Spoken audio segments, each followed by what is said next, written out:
তো গাইস আজকে আমাদের এখানে দুর্গা পূজা, মানে আজকে ঠাকুর আনা হলো। তো আমি ঠাকুর আনলাম। আমি ঠাকুর আনার ভিডিওটাও ছাড়বো এটার পরে। আর তোমরা যা যা ঠাকুর ছাড়া ভিডিওটা দেখতে চাও কমেন্টে পার্ট 2 লিখবে আর 10টা লাইক করে দেবেন বন্ধুরা। আর এখন আমি দইলা খাবো। আপনারা কারা কারা দইলা খেয়েছেন আমাকে কমেন্টে জানাবেন। দাঁড়াও তোমাদের দেখাচ্ছি এটা কি। এই যে গাইস, এটা আমি বলছি তোমাদের কেমন করে বানায়। প্রথমে হচ্ছে আপনারা আটা আছে না, আটা প্রথমে মেখে নেবেন। তারপরে ছোট্ট ছোট্ট টুকরা করে দুধ নেবেন।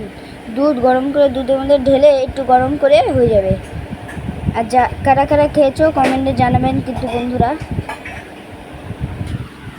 তো গাইস আজকে আমি খাই। আর সবাইকে শুভ দুর্গা পূজা। Bye bye. একটা ভিডিওটা ভালো লাগলে একটা লাইক সাবস্ক্রাইব করে দেবেন। Bye by.